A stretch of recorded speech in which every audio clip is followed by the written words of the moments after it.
Hey, welcome to Unit 4 in Science 24. This is Topic 1, the first lesson, and we're going to talk about analyzing the danger in vehicle situations and the motor vehicle scenarios.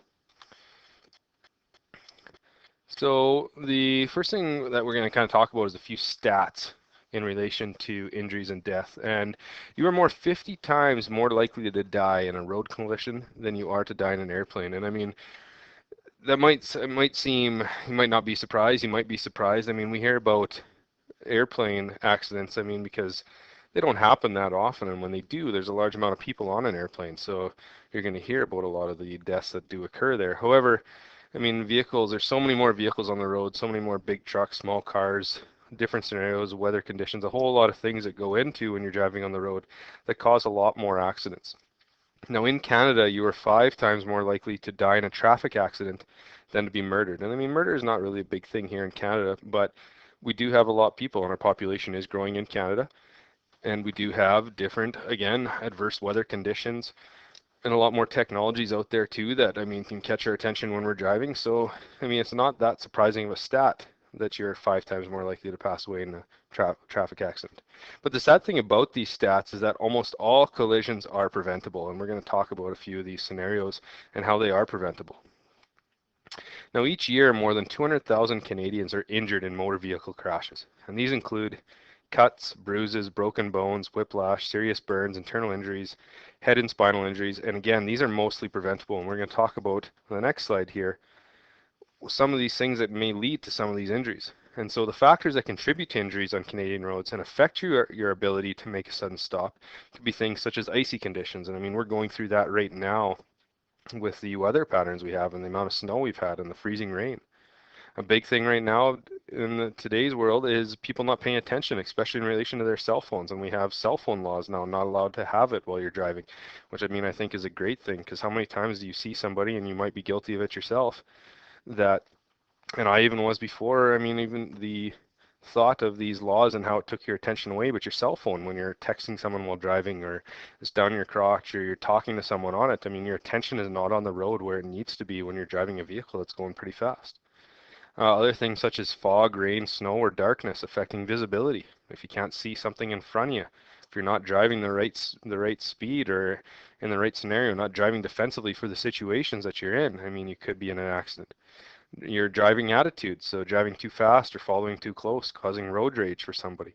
The mechanical conditions of your vehicle, not maintaining your vehicle properly, not having the proper tires on, checking the brakes, checking the lights, checking your windshield wipers even. I mean, these things can lead to accidents where you're not prepared for a situation or your vehicle doesn't react the way you need it to when it comes across a situation that may cause an accident.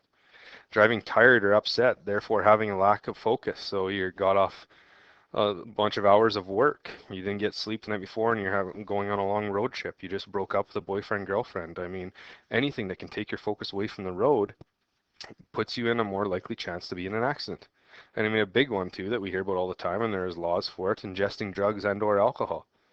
I mean, they limit your ability to focus, they limit your ability to concentrate effectively, to react effectively, they slow you down, and therefore you're more likely to be in an accident. Now, next few slides here, I'm going to show you some tables just in relation to accidents and some stats. And the first one talks about the types of vehicles involved in fatal collisions. And I mean on a 5-year average. And the biggest one here is automobiles. So in relation to your mid-size sedans, your regular typed SUVs, your half-ton trucks. I mean, you can see there, 2,552. We're going to have the most accidents with these vehicles because they're the most driven vehicles on our road. And then we have the light trucks and vans, heavy trucks, motorcycles and mopeds, bicycles. So all people who are sharing the roads in different vehicles. I mean, there still is scenarios that you can get in an accident. Next one here shows the annual deaths by type of road user. So the first column talks about the type of vehicle you'd be driving. The second one gives you an average for 1994 to 1998, and then just 1999 alone. And so you can see most of the time it's the driver that has the highest percentage of death here, or numbers of death. But I mean, that's lots of times people are driving by themselves. And then you can see the passengers is next, pedestrians. And that's a big thing, not being aware of pedestrians crossing the road, them maybe not crossing the right spot, your attention not being on the road, again, to some of those previous scenarios we talked about, and therefore pedestrian might get hit.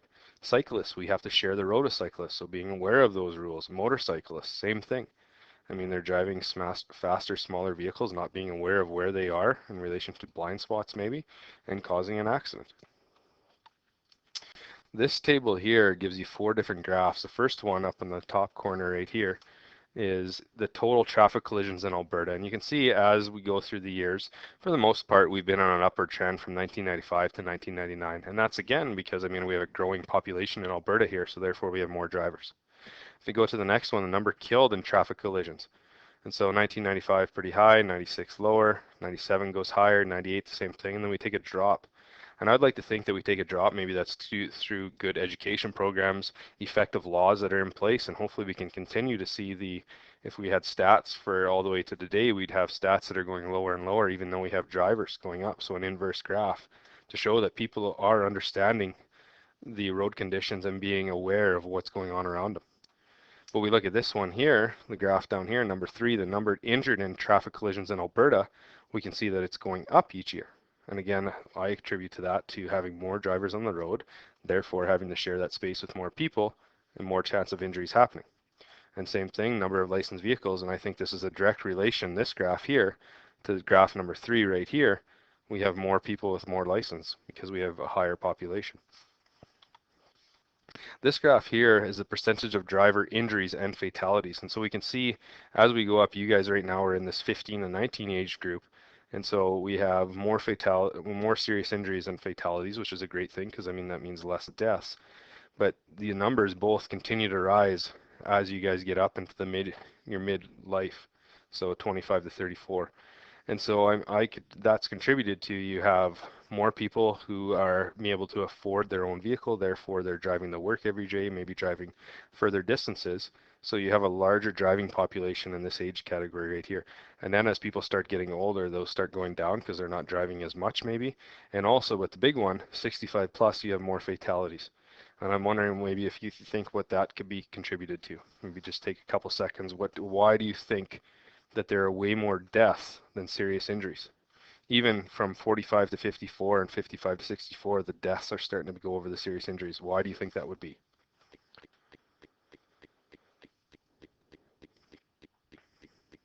Now, if you're probably thinking, well, people are getting older, therefore they're not as good shape, their maybe bodies are a little more frail, you're probably right. As people get older, they can't handle as much of an accident possibly, and therefore they're more likely to die in a situation. And we're going to talk about some safe traveling distance and the practices that go into that can hopefully make you not or help you not be involved in accidents because you are aware of vehicles around you, therefore traveling at safe distances from them. And as a general rule, drive at the same speed as traffic around you without going over the speed limit, and we all know that. You want to leave a cushion of space around your vehicle to let other drivers see you and to avoid a collision. Whenever you follow another vehicle, you need enough space to stop safely if the other vehicle brakes suddenly. And a safe following distance is at least 2 seconds behind the vehicle in front of you. This lets you see around the vehicle ahead and gives you enough distance to stop suddenly. So we're going to talk about that practice and how you go about in relation knowing that you're 2 seconds away. And do not block the normal and reasonable movement of traffic. So again, you want to be aware, you want to follow a safe distance, you want to travel at the same speeds, hopefully, as people are within the speed limit. Now, to give yourself a 2-second space, follow these steps. You want to pick a marker on the road ahead, such as a road sign or telephone pole. When the rear of the vehicle, ahead passes the marker, count 1001, 1002.